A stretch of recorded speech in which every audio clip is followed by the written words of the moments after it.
Okay बेटा, a very good evening to all of you. बच्चा, हम लोग सबसे पहले जब ये कोर्स स्टार्ट कर रहे हैं ना, company secretary executive entrance test, अब हम इसको पहले आपको बता दूं कहते थे सीएस फाउंडेशन। ठीक है, तो पहले क्या होता था कि एक सीएस फाउंडेशन करके कोर्स चलता था। अब उन्होंने क्या कर दिया है कि अगर आप कंपनी सेक्रेटरी के कोर्स में आना चाहते हो, कंपनी सेक्रेटरी के कोर्स में आना चाहते हो, तो उसके लिए आपको सीएस ईट करना ज़रूरी है। देखिए, प्रॉब्लम ये है कि हम सारे क्या फटाफट सिलेबस पे चले जाते हैं। सिलेबस पे मत जाओ, पहले थोड़ा इस कोर्स के बारे में समझो कि एक्चुअली जब आपने कोर्स ये स्टार्ट करा है तो ये कोर्स है क्या। ठीक है, इसके क्या एडवांटेजेस हैं, इसके क्या रेगुलेशंस हैं इस कोर्स के अंदर, इसका सिलेबस स्ट्रक्चर क्या है। तो ये सारी बातें ना हम लोग को पहले ये समझनी चाहिए।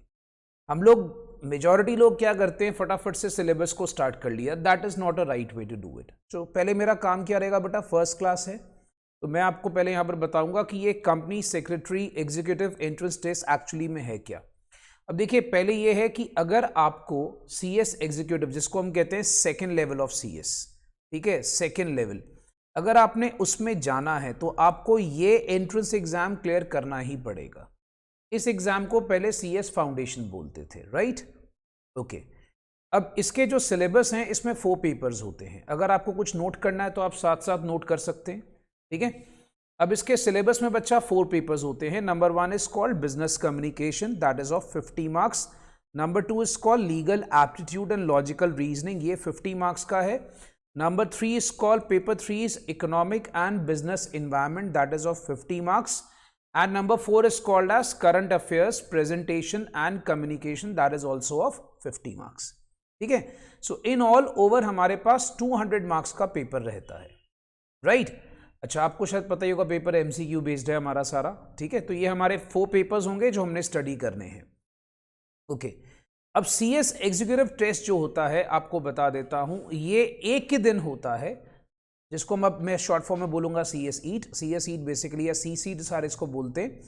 ये सिंगल डे में एग्जाम होता है, 120 मिनट्स का कंप्यूटर बेस्ड प्रोग्राम के अंदर। आपको पता, जैसे आपके पास ऑप्शंस होंगी 4, तो चारों को आपने उसमें से मार्क करनी होती है, कंप्यूटर के अंदर क्लिक करनी है। ठीक है, तो अब इसमें क्या होता है दोस्त, आपको ये 4 एग्जाम्स के रिलेटेड क्वेश्चंस आते हैं और 15 मिनट्स का आपकी वाइवा होता है। वाइवा मीन्स जिसको हम बोल के करते हैं। ठीक है, वहां पर आप बात करते हो, उसमें आपकी कम्युनिकेशन स्किल्स को देखा जाता है कि आप बात कैसे करते हो। वाइवा बेसिकली देखिए CS में पहले नहीं था, इन्होंने इंट्रोड्यूस क्यों करा, इसका आपको रीजन बता देता हूं। वो चाहते हैं, देखो लोग CS बन जाते हैं पर लोगों को बात करनी नहीं आती, तो आपकी प्रॉपर प्रेजेंटेशन और कम्युनिकेशन स्किल्स को इंप्रूव करने के लिए उसने वाइवा रखा वहां पर। ठीक है, आपको पता है CS को चलाता कौन है, ICSI। ICSI एक बॉडी है which is actually regulated by government of India. उसका फुल फॉर्म है institute of company secretaries of India, right. अच्छा, अब इसकी एलिजिबिलिटी कंडीशन क्या है कि आपको कम से कम 10+2 होना जरूरी है, राइट। ऑब्वियसली आपको 10+2 होना जरूरी है, बहुत ज्यादा जरूरी है। अगर आप सपोज कर लो आप ग्रेजुएट भी हो तो भी आपको CS ईट देना ही पड़ेगा। आई मीन टू से, पहले क्या होता था कि ग्रेजुएशंस को फाउंडेशन का एग्जम्पशन होता था। अब उन्होंने क्या करा, एलिमिनेट कर दिया। बोलते यार आप ग्रेजुएट भी हो तब भी आपको इस एंट्रेंस एग्जाम को देना ही पड़ेगा। तो चाहे आप +2 पास हो, चाहे आप ग्रेजुएट हो, जैसे ही आप CS के एग्जाम्स में एंट्रेंस चाहते हो आपको CS ईट देना ही पड़ता है, राइट। ओके, तो अब इस केस में बच्चा हमारे पास ना एग्जम्पशन मिलती है। अगर सपोज किसी बच्चे ने पहले CS फाउंडेशन क्लियर करी हुई है, ठीक है, उसको एग्जम्पशन मिल जाती है। अब अगर मान लो किसी बच्चे ने सपोज ICI मतलब CA का फाइनल लेवल जो है क्लियर करा हुआ है, या कह लीजिए CA में जिसको बोलते हैं institute of cost accounts of India का, अगर आपने फाइनल लेवल क्लियर करा हुआ है तो आपको CSET से एग्जम्पशन मिल जाती है। अदरवाइज CS के अंदर आपने ये हर स्टूडेंट ने एग्जाम देना ही देना है, चाहे वो ग्रेजुएट हो चाहे वो 10+2 हो।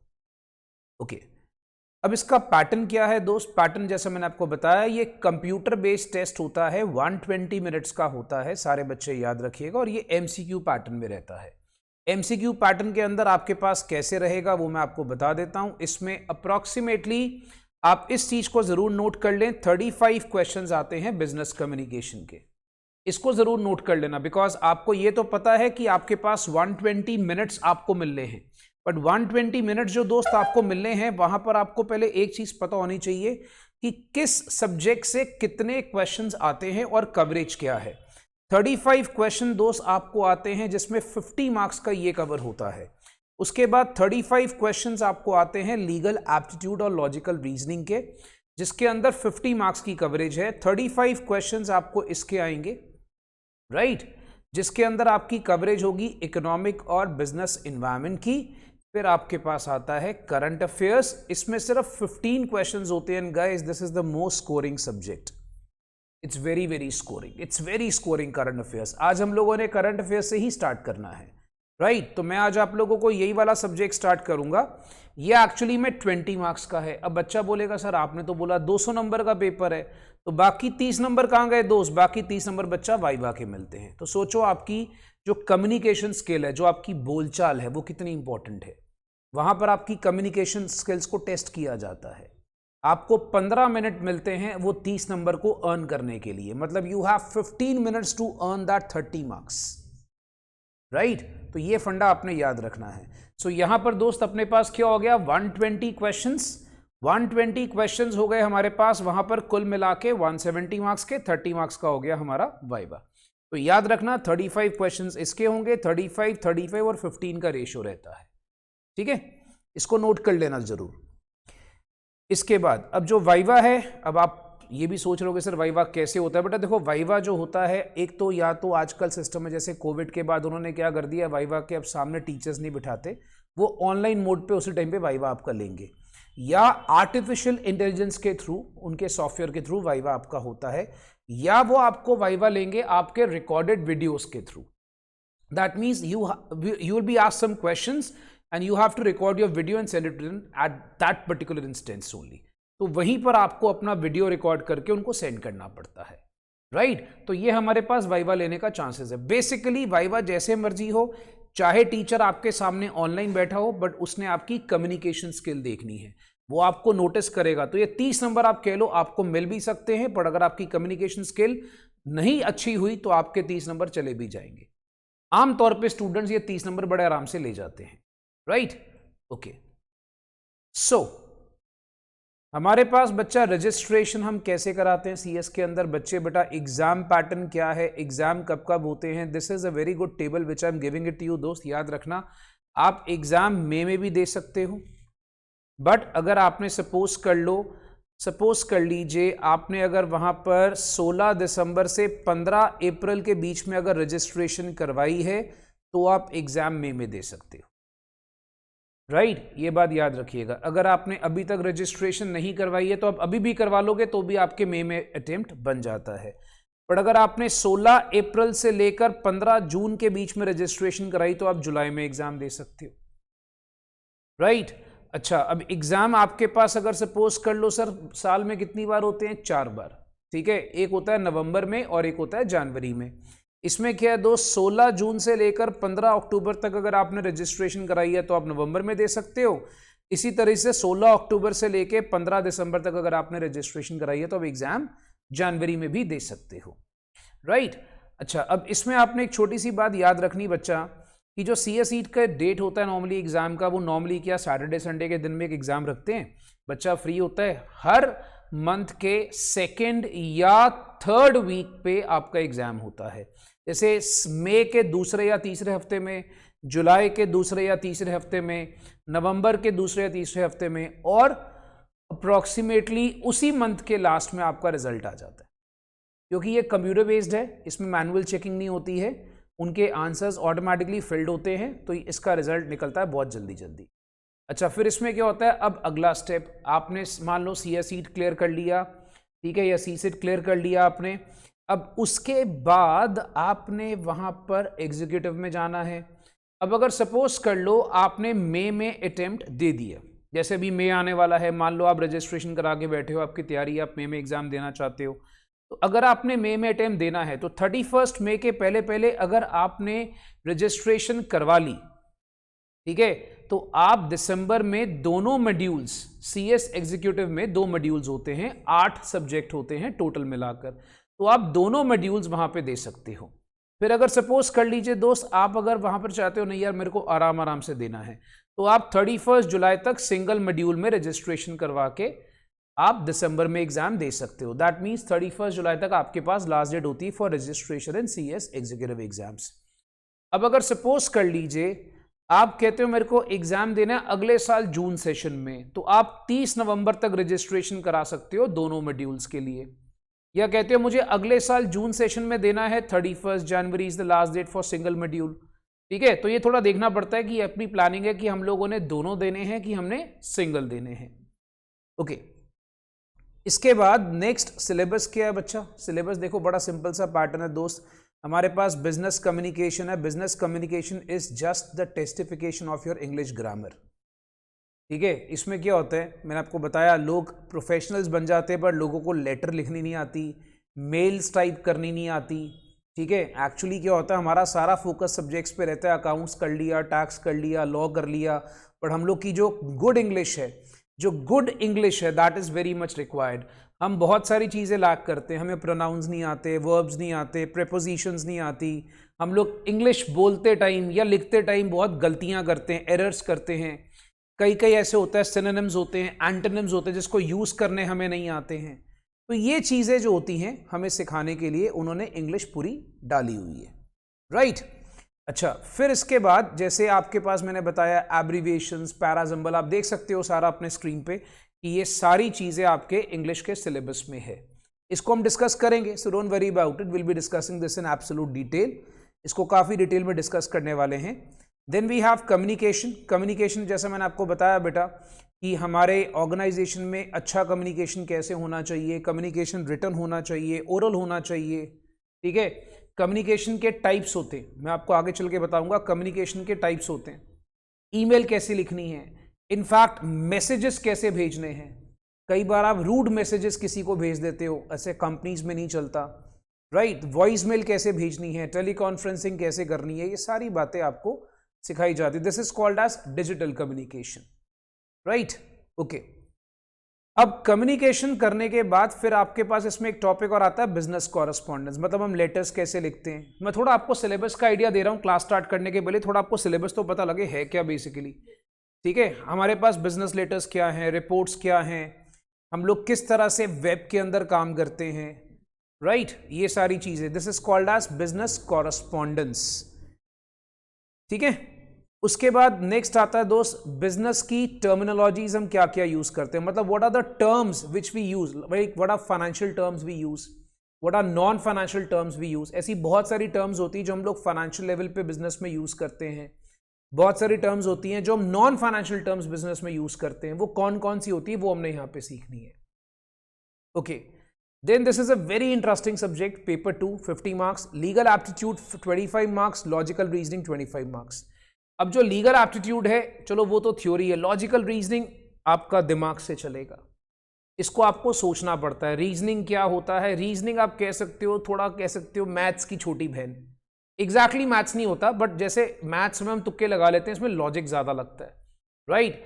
लीगल एप्टीट्यूड जो है ये आपको बताएगा, जैसे आपने पढ़ा होगा इंडियन कॉन्स्टिट्यूशन, प्रियम्बल क्या है, सिटीजनशिप क्या है, directive principle of state policy क्या है, ये सारी चीजें आपके लीगल एप्टीट्यूड में आती हैं, राइट। इंडियन कॉन्स्टिट्यूशन के बारे में आपको डिटेल्स आता है, लोकसभा, राज्यसभा, सुप्रीम कोर्ट के टॉपिक्स हैं सारे के सारे। हमारे पास जैसे 3 तरह की लिस्ट होती है, एक होती है सेंटर की, एक होती है स्टेट की, एक होती है कंकरेंट की लिस्ट होती है। तो ये सारी चीज़ें हमने पढ़नी है इसके अंदर, राइट। इट्स वेरी इंटरेस्टिंग, मतलब बेसिकली वो क्या है, वो आपको अपनी पूरी कंट्री के बारे में बता रहा है, राइट। अच्छा, फिर हमारे पास क्या है, ये आप पढ़ रहे जैसे contract, law of contract, Indian contract act, ठीक है, ये सारा हम लोग पढ़ रहे हैं। लॉ ऑफ टॉर्ट्स, ये हमारे पास लॉ है। फिर आपके पास कंपनी सेक्रेटरीज का इंस्टीट्यूट का मोटिव क्या है, CS क्यों बनते हैं, कंपनी सेक्रेटरीज के फंक्शंस क्या हैं, उनके रोल क्या है, ये चीज़ें आपको जाननी ज़रूरी है। क्योंकि देखिए एंट्रेंस एग्जाम में ये सब चीज़ें डाल दी जाती हैं ताकि जो बच्चा इस कोर्स में आ रहा है, that student should come to know कि what we are going to do in future, right. तो उसके हमारे रोल्स क्या होते हैं, लीगल अफेयर्स में कैसे वो डील करता है, ये सारी चीज़ें आपको यहाँ पर सिखाई जाती हैं।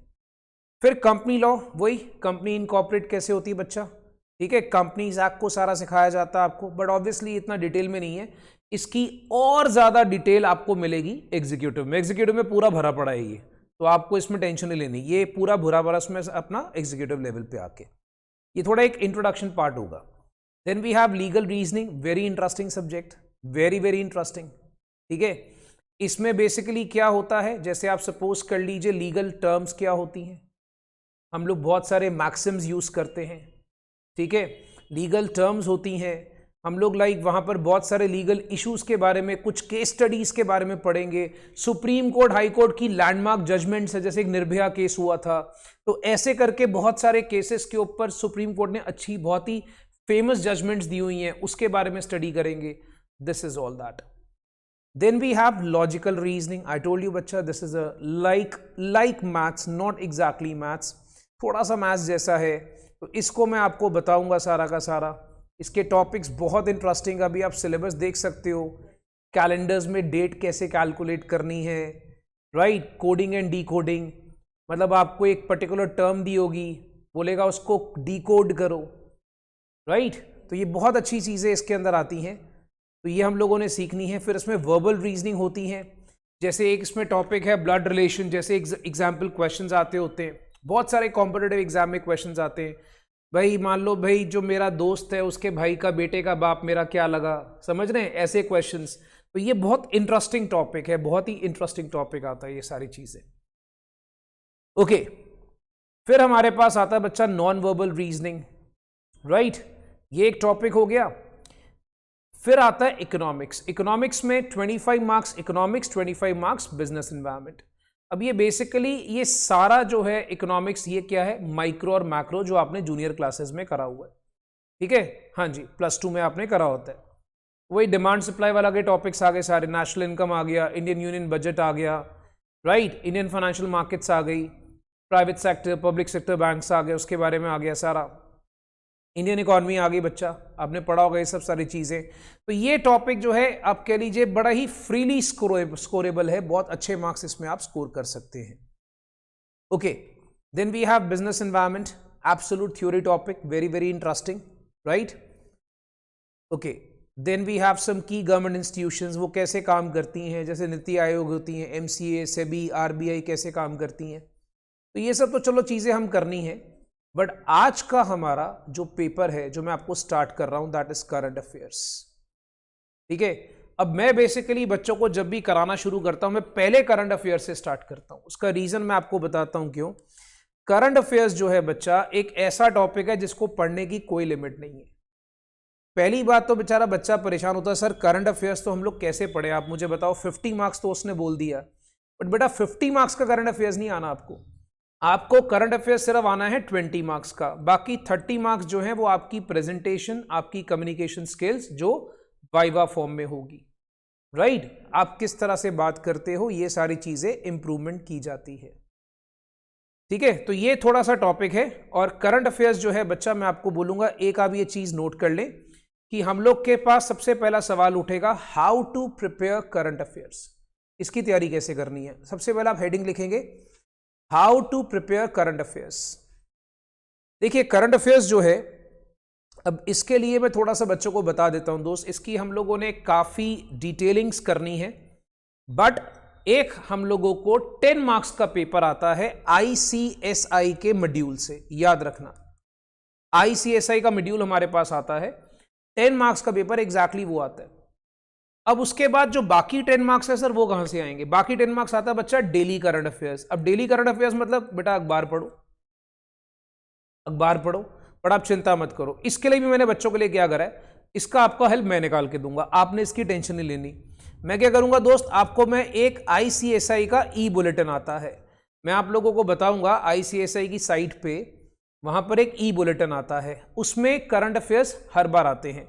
बच्चा बोलेगा सर करंट अफेयर्स उसके कहां से आते हैं, मैं सारा अभी आपको प्रेजेंट कर रहा हूं, चिंता मत करिएगा, मैं अभी आपको सारी चीजें प्रेजेंट करूंगा, और फिर मैं आप लोगों को इसके कुछ स्पेशल नोट्स दूंगा।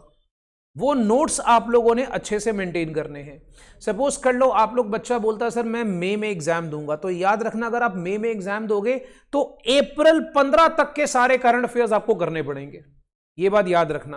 अप्रैल 15 एटलीस्ट जब भी आपका अटेम्प्ट होता है, जिस मंथ में अटेम्प्ट होता है उसके 15-20 डेज तक के पहले के करंट अफेयर्स सारे आपको आने चाहिए, this is very very necessary, right. तो ये बातें दिमाग में रखिएगा। तो इसमें क्या होता है, आईसीएसए एक ई बुलेटिन निकालता है। मैं आपको प्रेजेंट करता हूं सर ई बुलेटिन कैसे, जरा इधर ध्यान से देखना कि सर ई बुलेटिन कैसे। देखिए आईसीएसए की साइट है हमारी एक, आपने पहले उस पर जाना है। ये ई बुलेटिन जो है बच्चा, इसको ना अपने पास डाउनलोड कर लेना है। ये स्टूडेंट सेक्शन में जाओगे, नजर आ रहा है, स्टूडेंट सेक्शन में जाकर बच्चा सी सेट निकाला। सी सेट में आप देखोगे यहां पर आपके पास, जब आप सी सेट क्लिक करोगे ना, ये सी सेट क्लिक करोगे तो आपके पास अपने आप ही यहां पर ई बुलेटिन आ जाएगा, ये देख रहे हो। तो ये बच्चा जैसे अब ये फेब 2021 का ई बुलेटिन आया हुआ है, इसको जब आप ओपन करते हो ना तो ये आपके पास आईसीएसआई निकालता है। ये सिर्फ सी सेट के एग्जाम्स के लिए बहुत इंपॉर्टेंट होता है, इसको हमने जरूर पढ़ना है। अगर तो आपने एग्जाम क्लियर करने, इसको जरूर पढ़ना है, राइट। ये बात याद रखिएगा। अब जैसे इसमें देखो करंट अफेयर्स जो है, इसमें आपके पास लिखा हुआ है कि करंट अफेयर्स हमारा इसके अंदर है पेज नंबर 11 पे। अब इसमें से हम लोगों ने नोट्स बनाने हैं और इसमें से हमारा काफी पेपर जो है क्लिक करता है। जो एटलीस्ट 10 मार्क्स हम लोग के अलग से हैं वो हम लोगों ने यहां से उठाने हैं, ठीक है। क्योंकि जो हमें किताब आती है वो तो चलो एक ऐसे करंट अफेयर्स हैं जो फिक्स्ड रहते हैं। अब जैसे उसने एक बता दिया कि भाई आरबीआई के बारे में, अब जो आरबीआई के बारे में बता दिया वो तो रहेगा, चेंज नहीं होगा। जैसे आईएमएफ, इंटरनेशनल मॉनेटरी फंड, उसके बारे में बता दिया वो तो चेंज नहीं होगा। डब्ल्यूएचओ के बारे में बता दिया वो तो चेंज नहीं होगा। बट ऐसे बहुत सारे करंट अफेयर्स आएंगे। जैसे अभी हम बात करते हैं, थोड़े दिन पहले मोदी जी ने अहमदाबाद में क्रिकेट स्टेडियम का उद्घाटन करा, उसका नाम ही रख दिया गया क्या, नरेंद्र मोदी क्रिकेट स्टेडियम। तो ये भी एक करंट अफेयर है, राइट। तो ऐसे करंट अफेयर्स जो हैं ये हमें ई बुलेटिन से मिलेंगे और दूसरे में आप लोगों को स्पेशल नोट्स दूंगा, वहां से आपने उठाने हैं, राइट। ये बात दिमाग में रखेंगे। सो ये देखिए मैं आपको थोड़ा सा प्रेजेंट कर रहा हूं कि हम लोग इसको पढ़ेंगे कैसे। क्योंकि देखो हम लोग बच्चा करते कि हम लोग सिर्फ कोर्स ज्वाइन कर लिया, कोर्स के बारे में नॉलेज कुछ है नहीं कि करना क्यों है, क्या करना है, उसके अंदर कैसे पढ़ना है। We should know each and everything. ये देखिए ये करंट अफेयर्स। जैसे अब इसमें क्या है, 2021-22 के यूनियन बजट के बारे में कुछ हाइलाइट्स है, ये सारे मैं आपको बताऊंगा धीरे धीरे, राइट। तो अभी जैसे हमारे पास लेटेस्ट ई बुलेटिन आईसीएस ने कौन सा इशू करा हुआ है, फेब 2021 का, अभी मार्च का भी आ जाएगा, राइट। तो इस तरह से अपने को ये चाहिए होता है। ये आप लोगों ने डाउनलोड करके अपने पास रख लेने साइट से, ओके। सो करंट अफेयर्स जो है दोस्त, जैसा मैं आपको बता रहा था, एक तो ई बुलेटिन आएगा और एक आप लोगों ने क्या करना है, पेरेंट्स को बोलना है कि हम बड़े हो गए हैं, हमें प्लीज 2 अखबार लगवा के दो। आपके घर पे याद रखिएगा दोनों में से एक अखबार तो आना ही चाहिए, या इकोनॉमिक टाइम्स पढ़ना शुरू कर दो या बिजनेस स्टैंडर्ड, क्योंकि इसके अंदर बहुत सारे फाइनेंशियल करंट अफेयर्स होते हैं जो आपको चाहिए होते हैं। तो दोनों में से याद रखिएगा बच्चा, मैं आपको बता रहा हूं ये 20 नंबर ना बिल्कुल आप 20 में से 20 स्कोर आप कर सकते हो। अगर आप मेरी बात मानोगे बेटा, 20 में से 19 नहीं आएंगे, 20 में से 20 आएंगे, सारे के सारे स्कोर कर जाओगे। बस खाली ये चीजें ढंग से पढ़नी है। तो हमने क्या 3 चीजें कवरअप करनी है, ध्यान से सुन लीजिएगा। हमने 3 चीजें कवरअप करनी है। एक आईसीएसए का मॉड्यूल, वो हम सारा कवरअप करेंगे 10 नंबर के लिए। एक हम ई बुलेटिन कवर करेंगे, एक हम लोग करेंगे स्पेशल नोट्स, राइट। तो ये 3 चीजें हम लोगों ने कवरअप करनी है और साथ ही साथ अपने डेली करंट अफेयर्स को अपडेट करने के लिए आपने इकोनॉमिक टाइम्स या बिजनेस स्टैंडर्ड को पढ़ते जाना है, राइट। चलिए तो अब हम लोग स्टार्ट करते हैं कि करंट अफेयर्स बेसिकली है क्या, इसमें सिलेबस क्या है वो डिस्कस करते हैं, आईसीआई का मॉड्यूल क्या कहता है वो डिस्कस करते हैं। चलो दोस्त ये देखो, ये हमारा आईसीआई का मॉड्यूल है बेटा, करंट अफेयर्स, ठीक है। करंट अफेयर्स जो है हमें 4 चैप्टर इसमें सिलेबस में बांटे गए हैं। अब इसमें मुद्दा क्या है, पहले कौन सा पढ़ना चाहिए, दूसरा कौन सा पढ़ना चाहिए, तीसरा कौन सा पढ़ना चाहिए, चौथा कौन सा पढ़ना चाहिए।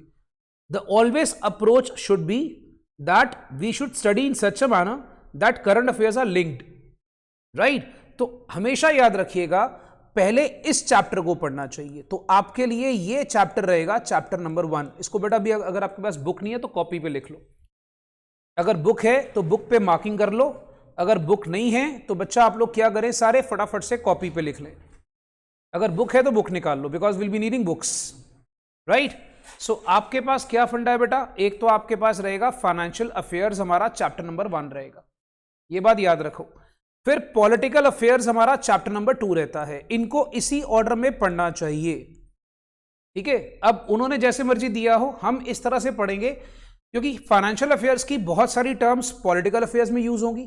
अब इसको अगर ऊपर नीचे पढ़ोगे तो मुश्किल क्या आएगी, कुछ टर्म्स ऐसी यूज होंगी जो आपको समझ में नहीं आएंगी फिर, ठीक है। जो लीगल और अदर अफेयर्स है वो आपके पास चैप्टर नंबर 3 पे पढ़ना चाहिए आपको। और लास्ट में सिलेबस का सबसे बड़ा चैप्टर है, सबसे बड़ा चैप्टर कौन सा, इंटरनेशनल एंड नेशनल अफेयर्स, ये एकदम लास्ट में पढ़ना चाहिए, राइट। और हम लोग जब ये सब्जेक्ट करेंगे हम इसी ऑर्डर में करेंगे, चैप्टर 1, चैप्टर 2, चैप्टर 3, चैप्टर 4। चलिए पहले सारे देख लो बेटा, सिलेबस इज क्लियर, हमने क्या क्या करना है सारा प्लानिंग इज क्लियर, ठीक है। हम आ जाते हैं दोस्त पेज नंबर 46 पे। तो आप सारे बच्चे क्या करें, पहले सबसे पहले पेज नंबर 46 पर आ जाइए।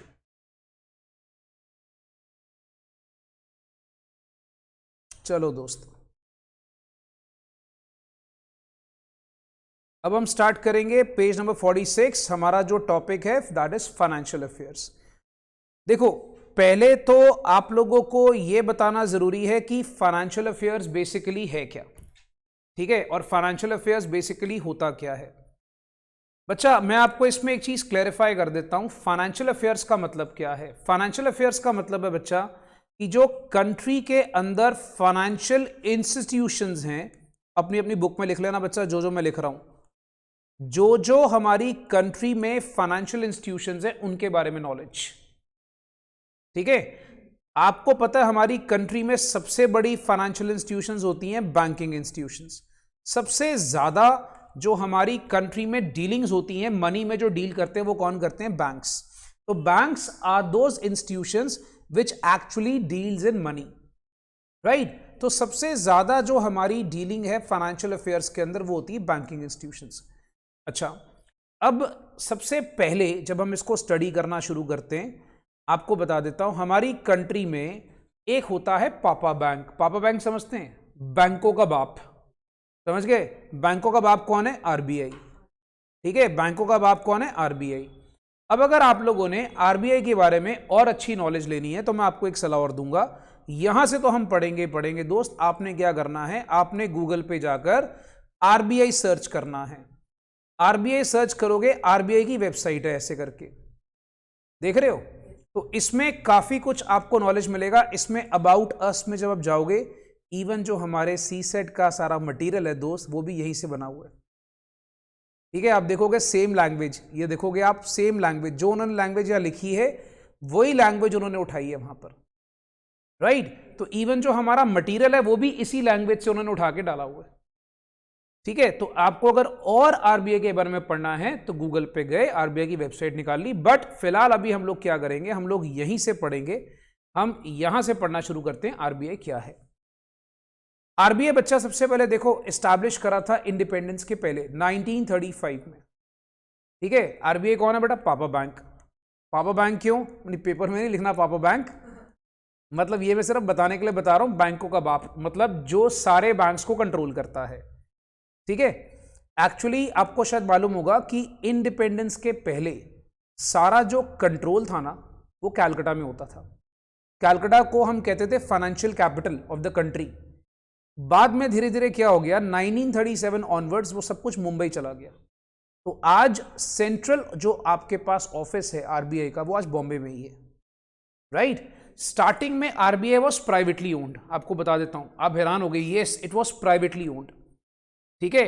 बट 1949 में सरकार ने क्या करा, इसको नेशनलाइज कर लिया। तो गवर्नमेंट ने इसको अपने अंदर कंट्रोल में ले लिया। Now RBI is the bank which is fully controlled by the government of India. Is that clear. अब आरबीआई की मेन फंक्शंस क्या है ये हमने समझना है। चलो दोस्त, मेन फंक्शंस क्या है आरबीआई की, पहले इसको समझते हैं। देखिए आरबीआई जो है वो आपके पास 1 2 3 4 5 6 7 फंक्शन से काम करता है। सबसे पहली फंक्शन है मॉनेटरी अथॉरिटी, मतलब याद रखेंगे सबसे अच्छा मेरी बात बच्चा कि जो पैसा है, पैसे का कंट्रोल, जिसको हम कहते हैं ना पैसे का कंट्रोल, वो आरबीआई के पास है। ठीक है। अब आप बच्चे बोलेगा सर ये पैसे का कंट्रोल मतलब, देखो कंट्री के अंदर बहुत सारी डिफरेंट मॉनेटरी पॉलिसी बनती है, मेरी बात को समझ लीजिएगा। कंट्री के अंदर बहुत सारी डिफरेंट मॉनेटरी पॉलिसी बनती है। सारा का सारा जो पॉलिसीज बनती है उसके कई सारे ऑब्जेक्टिव्स होते हैं। अब जैसे आप एग्जाम्पल लोगे, मैं आपको बताता हूं। जैसे एक छोटा सा एग्जाम्पल लेते हैं, एक पॉलिसी बनाते हैं जिसको हम कहते हैं बैंक इंटरेस्ट को लेकर। अभी बच्चा बोलेगा सर बैंक इंटरेस्ट का मतलब क्या? मैं छोटा सा आपको एग्जाम्पल देता हूं। मान लो आरबीआई ने पीएनबी पता आपको एक बैंक है, पंजाब नेशनल बैंक हो गया, ठीक है। आरबीआई ने पीएनबी को बोला कि भाई आप एक काम करो, आप लोगों को लोन देना चाहते हो? पीएनबी कहता है यस मैं देना चाहता हूं। अच्छा, आरबीआई पीएनबी को लोन दे रहे हैं ताकि पीएनबी आगे पब्लिक को लोन दे सके। अब आरबीआई अगर चाहता है कि कंट्री में मनी का फ्लो बढ़े, कंट्री में पैसा और ज्यादा बढ़े, तो आरबीआई क्या करता है? आरबीआई सपोज कर लो बैंक से एक इंटरेस्ट लेता है। मान लो बैंक से वो 10% पहले ले रहा था, उसने क्या करा, उसको कम करके 7% कर दिया। अब ये बैंक को सस्ते में लोन मिल रहा है। बैंक जो है आगे पब्लिक को पहले 12% पे इंटरेस्ट पे लोन देता था। अब यहां पर क्या कर रहा है, उसको सस्ते में मिल रहा है तो वो भी 10% पे दे रहा है। अब पब्लिक के हाथों में पैसा आ गया। अब ये अगर सरकार चाहती है कि लोगों के हाथ में पैसा जाए, ठीक है, तो लोग क्या करते हैं, सरकार क्या करती, आरबीआई के थ्रू बैंक इंटरेस्ट कम कर देती है। ये भी एक मॉनेटरी पॉलिसी होती है, ठीक है। अब अगर सपोज कर लो गवर्नमेंट चाहती है कि हम लोग यहां पर जो है ऑटोमेटिकली अपना जो बैंक इंटरेस्ट है वो बढ़ा देते हैं, बिकॉज वी वांट कि कंट्री में भी इन्फ्लेशन बहुत बढ़ रहा है, बड़ा लोगों के हाथ में पैसा है, महंगाई बढ़ रही है, लोग खर्ची जा रहे हैं, तो एक काम करो लोगों के हाथ से पैसा लो। तो क्या करते हैं वो ना, आरबीआई वाले क्या करते हैं, इंटरेस्ट रेट जो है सपोज कर लो 15% कर दिया। अब जब इनको 15% इन्होंने कर दिया, मतलब पीएनबी को 15%, तो पीएनबी आगे कस्टमर को दे रहा है 18% या 17% फॉर एग्जांपल, तो उसने बैंक इंटरेस्ट बढ़ा दिए। उससे क्या होगा, लोगों को लगेगा लोन महंगा है। अब लोन महंगा है तो लोग वहां पर लोग बोरो नहीं करेंगे। बात समझ में आ रही है? तो लोग वहां पर इंटरेस्ट के महंगे होने पे बोरो नहीं करेंगे, तो लोगों के हाथ में पैसा जाएगा नहीं, राइट। तो मनी फ्लो इकोनॉमी में कम हो जाता है। तो ये मॉनेटरी पॉलिसी जो होती है ये आरबीआई कंट्रोल करता है, राइट। अच्छा, फिर हम बात करते हैं, RBI is a regulator and supervisor of the financial system. देखिए इसका बेसिकली क्या होता है, कहते हैं भरोसा। सिंपल सी बात करें ना, इसमें हम बात करें ये क्या है बच्चा, ये है भरोसा। भरोसा मतलब क्या, जैसे फॉर एग्जाम्पल अगर हम बात करते हैं, आज अगर आप किसी बैंक में पैसा डालते हो, आपको डर लगा रहता है कल को बैंक भाग गया तो, ठीक है, कल को बैंक भाग गया तो बेसिकली क्या होता है, जो डिपॉजिटर का पैसा होता है ना, उसको सेफगार्ड करना, उसको रेगुलेट करना ताकि कोई बैंक उसको मिसयूज ना करे, ठीक है। पब्लिक का कॉन्फिडेंस सिस्टम में बना के रखना। दूसरा क्या होता है बेटा, कि जो डिपॉजिटर का इंटरेस्ट है उसको टाइम पे मिलना, और बैंक जो है उसको भी फायदा होना। तो ये सारी चीजें इसको कहते हैं फाइनेंशियल सिस्टम को रेगुलेट करना और सुपरवाइज करना। अब जैसे आपको पता है बहुत सारे हमारी कंट्री में आजकल बैंक का डूब जाते हैं, है ना। कई बार अभी रिसेंटली एग्जांपल ले लो, पता लगा येस बैंक, सुना हुआ आप लोगों ने येस बैंक का केस। तो येस बैंक ने क्या करा भाई, अपने ही लोगों को लोन दे देकर खाली कर लिया अपने आप को। तो ये रेगुलेशन जो है ये सारी आरबीआई करता है। अच्छा, फिर इसके बाद क्या होता है बच्चा, मैनेजर ऑफ फॉरेन एक्सचेंज। अगर आपको आज कोई भी फॉरेन एक्सचेंज में डील करना है, आपको शायद पता होगा हमारी कंट्री में एक एक्ट होता है उसको कहते हैं फेमा। फेमा का मतलब होता है foreign exchange management act, FEMA बोलते हैं उसको बेटा, ठीक है। अब इसमें क्या होता है, जितनी भी आपके पास कंट्री में फॉरेन एक्सचेंज की डीलिंग्स होती हैं, ठीक है, जो भी आपकी फॉरेन एक्सचेंज की डीलिंग्स होती हैं वो सारी की सारी आरबीआई ही मैनेज करता है। तो ये बात याद रखिएगा, फॉरेन एक्सचेंज की डीलिंग्स के लिए आप किसी भी छोटे मोटे बैंक के पास नहीं जा सकते। सपोज कर लो आप बोलोगे मेरे घर के पास एक ब्रांच है बैंक की, उसमें जाके मैं फॉरेन एक्सचेंज की डीलिंग्स कर लूँ, नहीं, उसमें आरबीआई की अथॉरिटी होना जरूरी है। अब देखोगे जैसे आपको मैं रीसेंट एग्जांपल देता हूं, अभी आरबीआई ने क्या करा है, आरबीआई ने एसबीआई को, एसबीआई पता आप लोगों को, स्टेट बैंक ऑफ इंडिया, अब देखोगे स्टेट बैंक ऑफ इंडिया का जो हेड ऑफिस है ना, हेड ऑफिस में उन्होंने फॉरेन एक्सचेंज काउंटर्स बना दिए।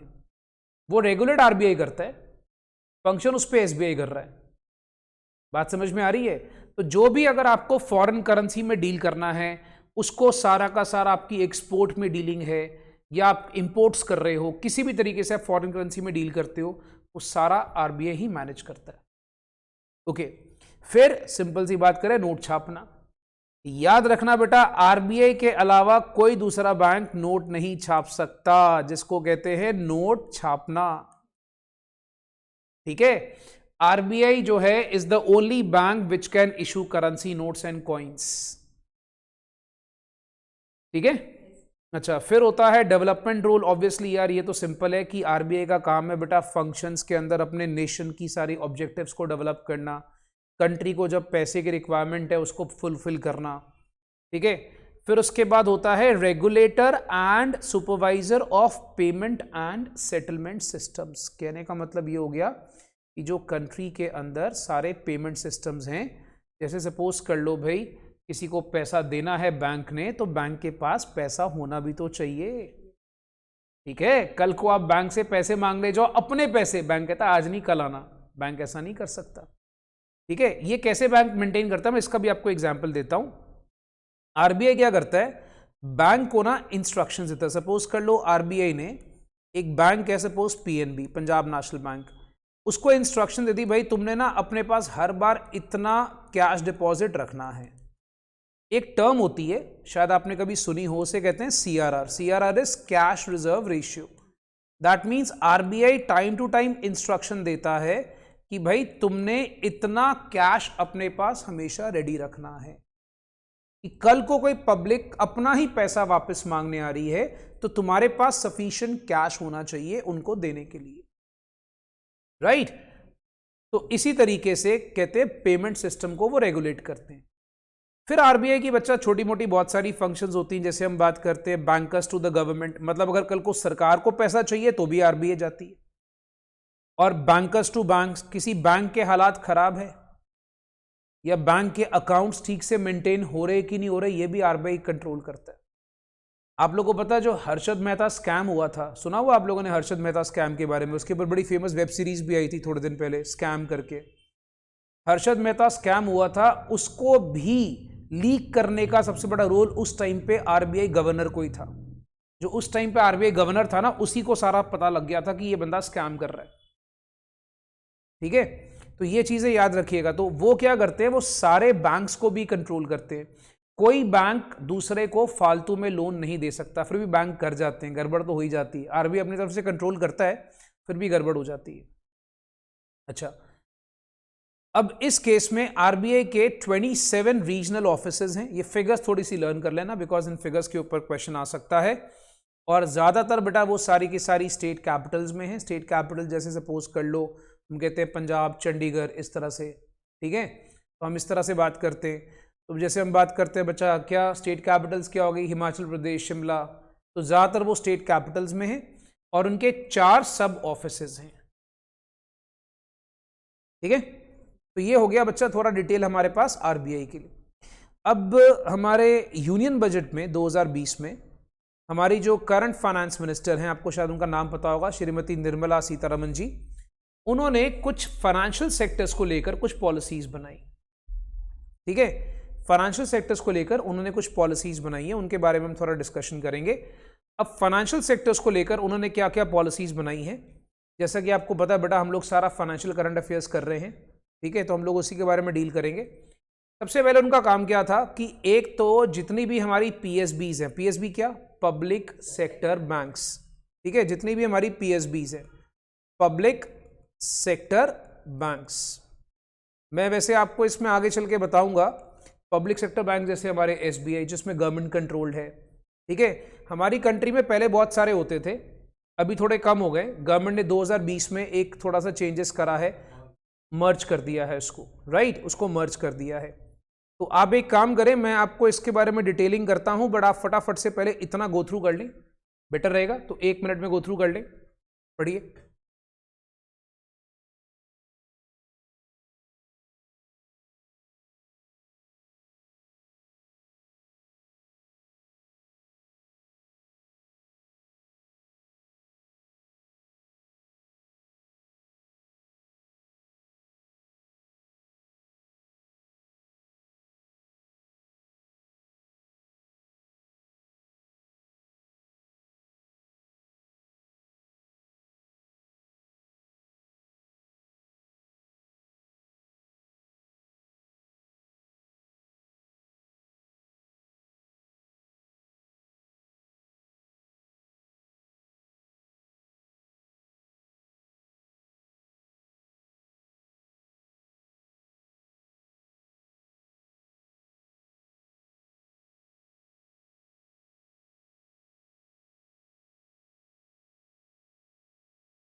हाँ जी बच्चा, इज इट डन? चलिए, दैट्स ग्रेट, एब्सोल्युटली ग्रेट। चलिए अब इसको देखिए ध्यान से। अब जैसे मैं आपसे बता रहा था बच्चा फाइनेंशियल सेक्टर के बारे में कि पब्लिक सेक्टर बैंक्स हमारे पास है। अब पब्लिक सेक्टर बैंक्स बेसिकली आपको बता देता हूं कि इसके बारे में थोड़ी सी आपको इंफॉर्मेशन दे देता हूं। 2017 में ना हमारे पास अराउंड 27 पीएसबीज थे। आप चाहे तो अपनी बुक्स में लिख सकते। 2017 में बच्चा 27 पीएसबीज थे, बट 2020 में आकर आज सिर्फ 12 रह गए हैं। ठीक है, ये बात याद रखना। अब बेसिकली क्या है आपको बताता हूं। गवर्नमेंट ना बैंक्स को प्राइवेटाइज करती जा रही है, राइट? तो काफी सारे बैंक्स प्राइवेटाइज हो गए। आज हमारे पास 12 मेन बैंक्स हैं जो हमारे पीएसबीज हैं, और इसकी भी डिटेलिंग आपको थोड़ी पता होनी चाहिए। तो मैं आपके लिए क्या करूंगा बच्चा, इसको यहां लिख देता हूं। हमारे पास आज की डेट में कौन कौन से 12 पीएसबीज हैं, पब्लिक सेक्टर बैंक्स कौन कौन से हैं, काइंडली आप लिख लीजिए। बच्चों को शायद नहीं पता होता। एक है SBI, that is state bank of India. एक है PNB, that is Punjab national bank, ये थोड़ी एक्स्ट्रा इंफॉर्मेशन है। एक है इंडियन बैंक, अगर आपको शायद पता हो तो इंडियन बैंक, ठीक है। नेक्स्ट हमारे पास है बच्चा एक कैनरा बैंक, ये हमारे पास है दोस्त एक कैनरा बैंक है। Then we have union bank of India. इन सब की नॉलेज आपके पास होनी चाहिए। You never know question is coming from which part, so I told you I will be giving some extra notes, ठीक है। Union bank of India, then we have Indian overseas bank, then we have Indian overseas bank. अच्छा, फिर उसके बाद हमारे पास एक है UCO bank, ये हमारा 7th बैंक है। एक हमारे पास यूको बैंक है। एक हमारे पास है bank of Maharashtra, bank of Maharashtra. Next दोस्त हमारे पास है, आप लिख लीजिएगा, Punjab and Sindh bank, Punjab and Sindh bank. Next हमारे पास है बच्चा बैंक ऑफ इंडिया, जिसको हम आमतौर पे बीयूआई बोलते हैं, बैंक ऑफ इंडिया। नेक्स्ट हमारे पास है central bank of India, it is central bank of India. And the last one is called as bank of Baroda, it is BOB, bank of Baroda.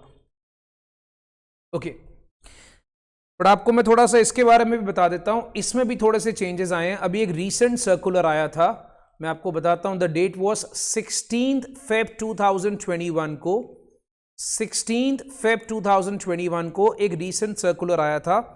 इसके अंदर भी उन्होंने क्या प्रपोज करा है हमारी फाइनेंस मिनिस्टर ने, कि ये वाले बैंक्स को प्राइवेटाइज करने का चांसेस है। कौन कौन से? इंडियन ओवरसीज बैंक को प्राइवेटाइज करने की बात की जा रही है, बैंक ऑफ महाराष्ट्र को भी प्राइवेटाइज करने की बात की जा रही है, इनफैक्ट बैंक ऑफ इंडिया को भी वो प्राइवेटाइज करने की बात कर रहे हैं बच्चा, और एक सेंट्रल बैंक ऑफ इंडिया को भी वो प्राइवेटाइज करने की बात कर रहे हैं।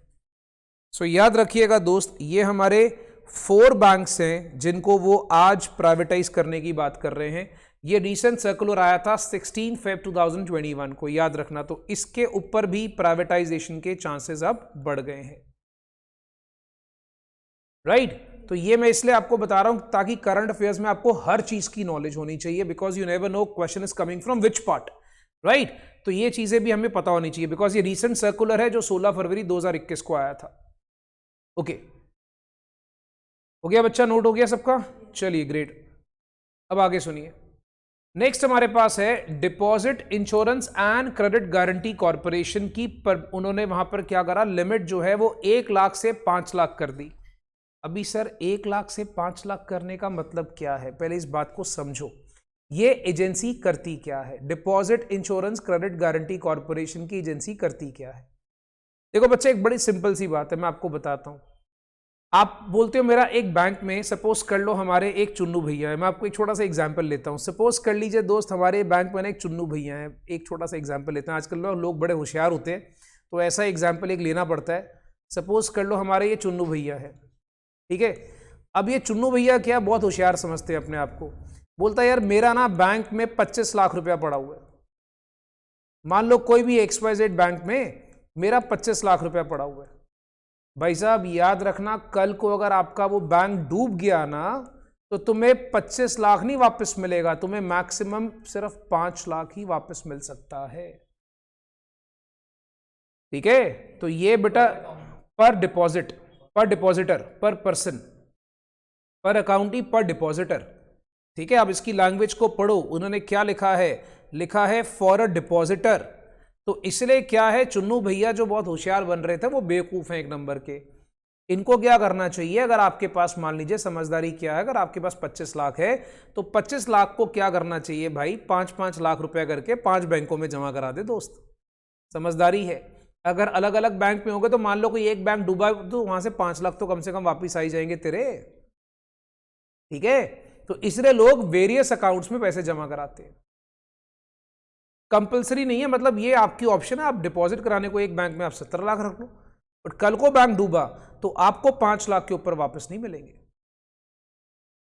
कंपलसरी वाला कोई सीन नहीं है। आप एक बैंक में 50 लाख डिपॉजिट कराओ, कोई टेंशन नहीं है, बैंक थोड़ी मना करेगा, बैंक को तो डिपॉजिट आ ही रहा है। बट बैंक गारंटी सिर्फ 5 लाख की देता है, उससे ज्यादा गारंटी नहीं बैंक देता, ठीक है। ये बात दिमाग में रखिएगा। अच्छा, फिर एक क्या होता है बेटा, शेड्यूल कमर्शियल बैंक जो होता है वो सारे बैंक के सिस्टम को अपने आप वहां पर कंट्रोल करता रहता है। मतलब उसमें क्या, उनकी सारे के सारे डिपॉजिटर मनी को सेफ गार्ड करने के लिए प्रॉपर उनका सारा एक नजर रहती है उसके ऊपर, ठीक है। अच्छा, फिर हम बात करते हैं दोस्त कोऑपरेटिव बैंक्स। अब देखो कोऑपरेटिव बैंक्स जो हैं, गवर्नमेंट कहती है, अब सॉरी हमारे जो फाइनेंस मिनिस्टर जी कहते हैं कोऑपरेटिव बैंक्स को हम थोड़ा सा और ज्यादा स्ट्रेंथन करके आरबीआई के अंदर लेकर आएंगे। वो ये कहना चाहते हैं, कहते हैं वो आरबीआई कंट्रोल करेगी। देखो पहले कोऑपरेटिव बैंक्स क्या होता है थोड़ा आपको बताता हूं, बहुत सारे बच्चों को ये नहीं पता होता कि कोऑपरेटिव बैंक्स होता क्या है। देखो दोस्त, कोऑपरेटिव बैंक्स का मतलब क्या होता है, जैसे सपोज कर लो, मैं आपको एक छोटा सा एग्जांपल देता हूं। कोऑपरेटिव बैंक्स क्या करते थे, कोऑपरेटिव बैंक्स क्या करते हैं, ये क्या होता है भाई, ये एक कुछ ग्रुप ऑफ लोग मिलकर आपस में बैंक्स बना लिया, सोसाइटी बना ली।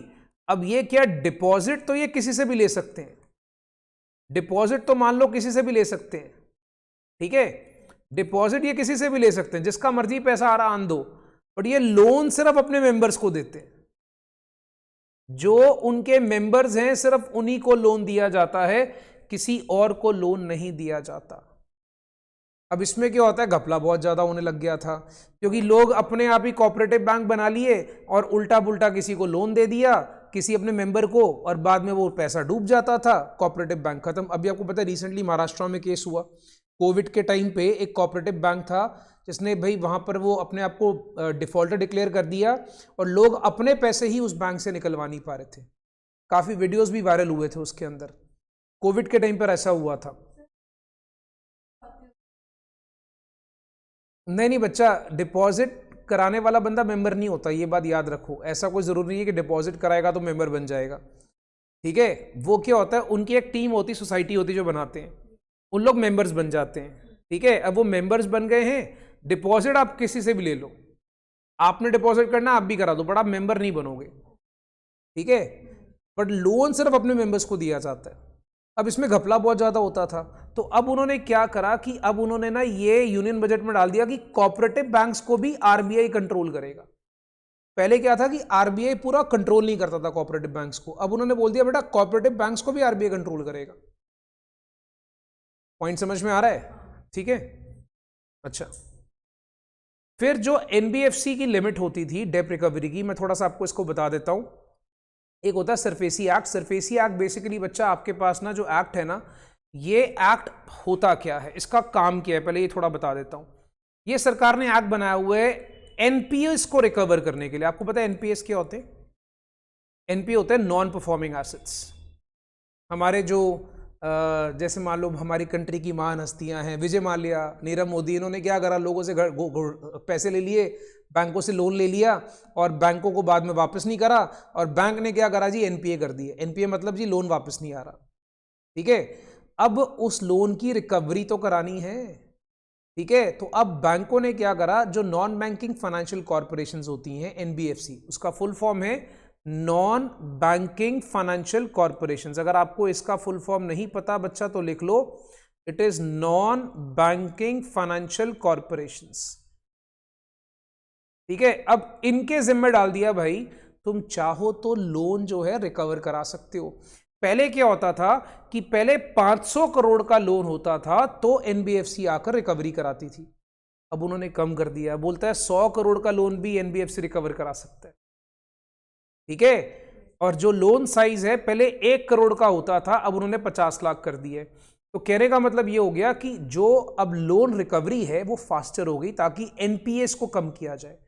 एनपीए का फुल फॉर्म है नॉन परफॉर्मिंग एसेट्स, ठीक है। जैसे लोग बैंकों से लोन लेकर खा जाते हैं, वापस ही नहीं कर रहे बैंकों को, उसको हम कहते हैं एनपीएस, ठीक है। अच्छा, फिर उन्होंने क्या बोला कि गवर्नमेंट कहती है यार प्राइवेटाइजेशन करो ज्यादा। जैसे एक आईडीबीआई बैंक था, आपने सुना होगा आईडीबीआई बैंक का, ठीक है। उन्होंने क्या करा, गवर्नमेंट ने उसको प्राइवेटाइज कर दिया। कैसे? स्टॉक एक्सचेंज में उसका आईपीओ निकाल दिया। आईपीओ समझते हैं? Initial public offer.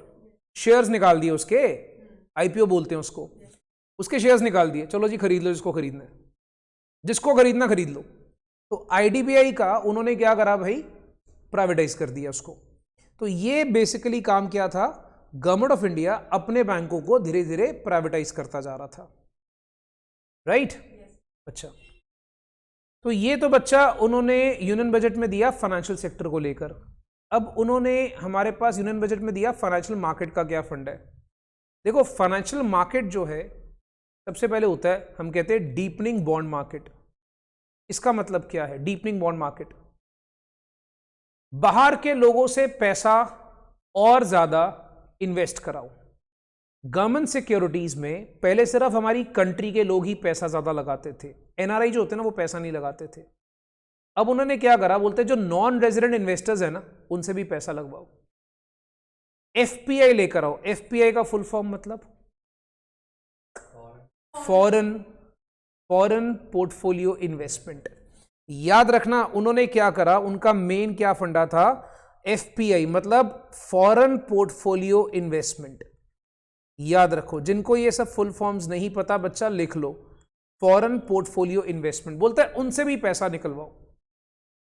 मतलब उनको जैसे सपोज कर लो क्या होता था कि जो एफपीआई की लिमिट थी, ठीक है, वो उन्होंने 15% कर दी। मतलब अब हमारी कंट्री के कॉर्पोरेट बॉन्ड्स में फॉरेन कंट्रीज का पैसा 15% तक लग सकता है, पहले 9% की लिमिट होती थी, ठीक है। अब उन्होंने क्या करा, नए नए लॉज बनाए, न्यू लेजिस्लेशंस को फॉर्मुलेट करा ताकि फाइनेंशियल कॉन्ट्रैक्ट्स को हम सेटअप कर सके। फिर डेब्ट एक्सचेंज ट्रेडेड फंड उन्होंने चलाया।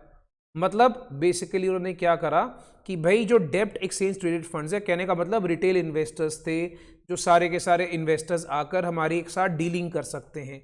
व्हाट इज डेब्ट based exchange traded fund? You know that. इसमें क्या होता है बेटा कि जो गवर्नमेंट सिक्योरिटीज होती हैं वो एक तरह का डिबेंचर या डेप के फॉर्म में होती हैं, ठीक है। तो उसको हम लोग मार्केट में डील कर सकते हैं, मार्केट में उसको ट्रेड कर सकते हैं। जो छोटे छोटे इन्वेस्टर्स हमारी सिक्योरिटीज बाय करना चाहते हैं उनको भी अथॉरिटी दे दो ताकि गवर्नमेंट के पास पैसा मैक्सिमम आए। Is that clear? ओके। फिर उन्होंने क्या करा, मेगा बैंक मर्जर। क्या भाई साहब, बहुत बड़े बड़े बैंकों को मिला दिया। जैसे मैंने आपको बताया कि हमारे पास 2017 में 27 बैंक्स थे, अब उन्होंने 12 पब्लिक सेक्टर बैंक करे। कैसे करे? बड़े बड़े बैंकों को आपस में मिला दिया, राइट। तो 30 अगस्त 2019 को, थोड़ा सा डेट्स को ख्याल रख लीजिएगा, हमारे पास जो यूनियन मिनिस्टर है उन्होंने क्या करा, Punjab national bank, oriental bank of commerce, United bank of India, Indian bank, Allahabad bank, Canara bank, syndicate bank, union bank of India, Andhra bank, corporation bank को सबको मर्ज कर दिए। ठीक है, जैसे मैंने आपको 12 की लिस्ट दी है, अब देखोगे 12 की लिस्ट में पंजाब नेशनल बैंक है, बाकी कोई बैंक नहीं है। ठीक है, तो वो सारे मर्ज हो गए वहां पर। अब गवर्नमेंट ने क्या करा बेटा, आपके पास वहां पर सारे बड़े बड़े बैंकों को मर्ज करना शुरू कर दिया। उससे क्या होता है, थोड़ा बेटर कंट्रोल हो जाता है। ओके, अब जैसे इसमें उन्होंने क्या करा था, इसकी जो मर्जर की हाइलाइट्स क्या थी, इसको समझेंगे ध्यान से।